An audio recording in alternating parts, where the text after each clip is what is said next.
Hi friends, big boss title winner யார்? சுபிக்ஷாவை elimination பண்ணது நியாயம் தானா? அதுக்கு முன்னாடி பிக் பாஸ்னா என்னன்னு பார்த்துடலாம். அதாவது பிக் பாஸ்னா ஒரு கடல் மாதிரிங்க. அந்த கடலில் நீச்சல் மட்டும் தெரிஞ்சால் போதாது, அந்த கடலில் நல்லாவே நீச்சலும் தெரியணும், உள்ள சூச்சமங்கள் தெரியணும். அதாவது அங்கே நிறைய திமிங்கல் இருக்கும், சொரா இருக்கும், இந்த மாதிரி பெரிய பெரிய மீன்கள்லாம் இருக்கும்.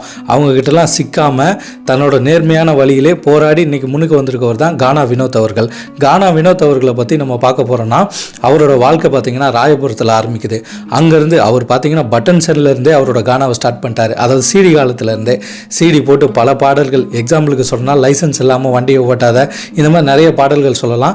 எல்லாருமே விரும்பி கேட்குற கானா பாடலாக கானா வினோத் அவர்கள்கிட்ட இருந்து நிறையவே பாடல்கள் வந்துச்சு.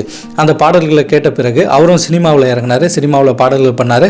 அதாவது சாவு கானாவிலேருந்து கல்யாண கச்சேரி, மஞ்சள் நீராட்டு விழா, இந்த மாதிரி நிறைய கச்சேரிகளை பார்த்தவர். அதுக்கப்புறம் பொறுமையாக அப்படியே சினிமாவில் வாய்ப்பு வருது, அங்கேயும் இறங்குறாரு.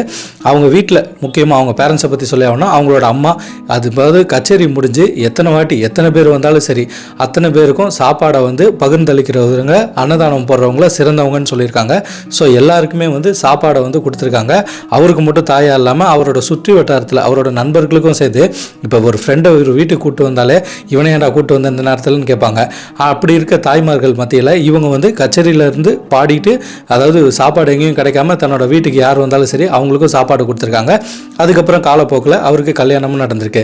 அவரோட பாடல்களில் ஒரு சில பாடல்களில் அதாவது இடம்பெற்ற அந்த லிரிக்ஸு, அந்த விஷயங்களில் அதாவது சமுதாய கருத்துக்கள் நிறைய மென்ஷன் ஆனதுனால அதன் விளைவாக அவர் மேலே கேஸ்லாம் ஃபைல் பண்ணப்பட்டுச்சு.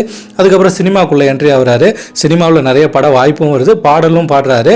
அப்போ சினிமாவில் இருந்து அந்த நடித்த படங்கள்லாம் சரியாக ரிலீஸ் ஆகாதனால அவர் மக்கள்கிட்ட இருந்து அந்த ஃபேஸ் ஃபெமிலியரான ஃபேஸு கொஞ்சம் கொஞ்சமாக மறைய ஆரம்பிச்சிச்சு. ஆனால் அவரோட வாய்ஸ் மறையலை. அந்த டைமில் தான் பிக் பாஸ் வாய்ப்பு அவருக்கு கிடச்சிச்சு. இப்போ பிக் பாஸ்க்குள்ளே இருக்கார்.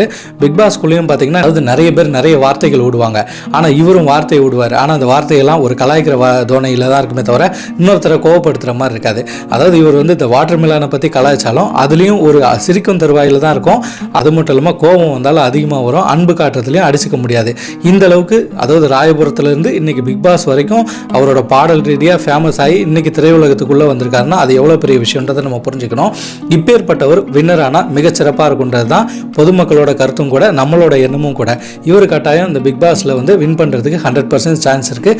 ஏன்னு பார்த்தீங்கன்னா இவர் அவரோட ஃப்ரெண்டு என்ன தான் கம்ருதீன் அவர்கள் இருந்தாலும் அவர்கிட்ட அவர் பண்ணுற தவறுகளையும் சுட்டி காமிச்சு, அது பக்கத்தில் இருந்து அந்த பொண்ணு மேலேயும் தவறுகளை சுட்டி காமிச்சு, அதாவது வருந்தி அழுது கூட இருப்பாரே தவிர ஆனால் சொல்கிறத மட்டும் எடுப்பார் கைப்பிள்ளையா இவர் இருக்க மாட்டார். இப்போ பிற கண்டஸ்டன்ட்லாம் பார்த்தீங்கன்னா ஒரு கண்டஸ்டன்ட் சொல்கிறத அப்படியே கேட்டுட்டு அவங்களுக்கு அதாவது கீழான ஆளாக மாறிடுவாங்க. இவர் பார்த்தீங்கன்னா அந்த மாதிரி கிடையாது. இல்லைப்பா இதான் தப்பு, இதான் சரி, ஐயோ நீ தப்புப்பா, நீ கிளம்புப்பா அப்படின்னு சொல்லுவார். ஏன் கம்ருதீன் பாரு அவங்க விஷயத்தில் கூட ஒன்னால தான்மா அவன் வெளியே போகிறான், நீ தப்புமா, நீ பேசாதம்மா, வெளியே போமா அப்படின்ட்டுருவார். திவ்யாவுக்கும் அவருக்கும் நிறைய கருத்து முரண்கள் இருந்துச்சு. ஆனால் எவ்வளோதான் பிரச்சனைகள் இருந்தாலும் அதெல்லாம் மீறி இன்னைக்கு டைட்டில் வின்னராக நிற்க போகிறது நம்ம கானா வினோத் அவர்கள் தான். அவர் இந்த டைட்டில் வின்னர் ஆகிறதுக்கு நம்மளோட சேனல் சார்பாக வாழ்த்துக்களை தெரிவிச்சுக்கிறோம். ஒரு ராயபுரத்துலேருந்து அதாவது கானா பாடல் மூலியமாக இன்னைக்கு திரையுலகத்துக்குள்ள நிறைய படங்களையும் நடிச்சுக்கிட்டு பாடலும் பாடிக்கிட்டு இன்னைக்கு பிக் பாஸ் மாதிரி ஒரு 100 நாள் இருக்கிற ஒரு ஷோவில் அதுவும் இருக்கிற கண்டஸ்டன்ட்லாம் எப்படியாப்பட்டவங்கன்னு உங்களுக்கே தெரியும். இவ்வளோ பேருக்கிட்டையும் போராடி இன்னைக்கு நிற்கிறாருன்னா அது ஒரு பெரிய விஷயம். அதுவும் இல்லாமல் கானா வினோத்தோட வெற்றியை பார்த்தோன்னா அது சாதாரண ஒரு மனிதனோட வெற்றி. ஏன் கானா வினோத் வின் பண்ணணும்னு பார்த்தீங்கன்னா, அதாவது ஒரு சாதாரண மனிதன் தன்னோட கேரக்டரை அப்படியே வெளிப்படுத்தி அதன் மூலிமா மக்களுக்கு பிடித்தவனாகிட்டா அவன் கண்டிப்பாக வெற்றி ஆடுறதுக்கு தகுதியானவனாக இருப்பான். நிறைய பேர் நடிப்பு திறமை இருக்கும், நிறைய நடித்து ஏமாற்றுவாங்க. அதாவது மாடலான வார்த்தைகளை மக்கள்கிட்ட தூவி அவங்க மாயாஜாலம் மூலிமா மக்களோட மனசை கவர்ந்து இழுப்பாங்க. ஆனால் கானா வினோத்தோட மாயாஜாலமே ஒன்றே ஒன்று தான், அவரோட பேச்சு திறமையும் அவரோட பாடலும் தான். இதை பாடியே நம்மளை மயக்கிட்டாரு.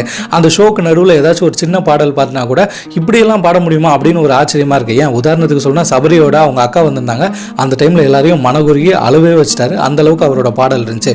இப்போ கானாவில் இதுக்கு முன்னாடி வந்தவங்க ஜெயிக்கலையான்னு கேட்டிங்கன்னா நிறைய பேர் சினிமாவில் ஜெயிச்சிருக்காங்க, ஆனால் பிக் பாஸில் ஜெயிச்சதில்லை. அவங்க நிறைய லவ் அந்த மாதிரி பிரச்சனைகளில் மூழ்கி இருந்தாங்க.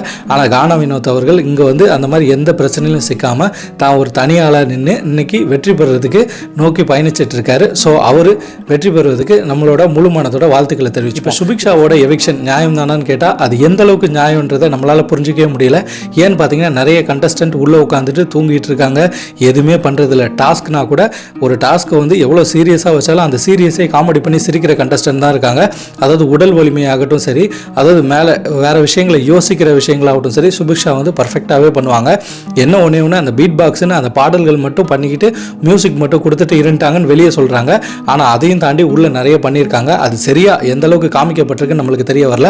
இப்போ சுபிக்ஷா அவர்களை பற்றி பார்க்கணும்னா, அதாவது ஒரு கடலோர மீனவ பெண், அதாவது ஒரு மீனவ பெண்ணாக இருந்து கடலுக்கும் போயிட்டு அதன் மூலியம் அவங்க குடும்ப கடனையும் அடைச்சிட்டு ஒரு யூடியூப் சேனல் ஸ்டார்ட் பண்ணி அது மூலிமா ஊருக்காகட்டும் சரி மீன்களாகட்டும் சரி வியாபாரம் பண்ணி அந்த கடன்கள்லாம் அடைச்சிட்டு அதுக்கப்புறம் யூடியூப்லேயும் நல்ல ஒரு ஃபேமஸ் ஆகிட்டு பிக் பாஸே ஃபோன் பண்ணி வாமா பிக் பாஸ்க்குன்னு கூப்பிட்டு இந்த பிக் பாஸ்க்கு வந்து இவ்வளோ நாள் இருந்ததே பெருமையான விஷயம். ஏன்னு பார்த்தீங்கன்னா இன்றைக்கி பெண்களை ஒரு ஜீன்ஸ் பேண்ட் டிஷர்ட் போட்டு ரோட்டில் பார்த்தாலே என்ன இப்படி ட்ரெஸ் போட்டிருக்கா உடம்பு காட்டுற மாதிரின்னு சொல்கிற எத்தனையோ இளைஞர்கள் மத்தியில், அதாவது கடலோரத்தில் வசிக்கிற மீனவர்களில், அதாவது கடலுக்கு போகிறதுல பெண்கள் யாரும் இருக்க மாட்டாங்க. அப்போ அது ஒரு கிராம பகுதியாக தான் இருக்கும். அதே நேரத்தில் அவங்க அப்பா கூட நானும் கடலுக்கு வரேன்ட்டு முதல்ல தூக்குச்சட்டியில் கஞ்சி எடுத்துகிட்டு போய் உட்காந்துருவாங்களாம். அவங்க அப்பாவும் மற்றவங்க என்ன சொன்னால் பரவாயில்லன்ட்டு இவங்களும் பொண்ணோட ஆசைக்கே நிறைவேற்றுறதுக்கு கடலுக்கு கூப்பிட்டு போயிருக்காங்க.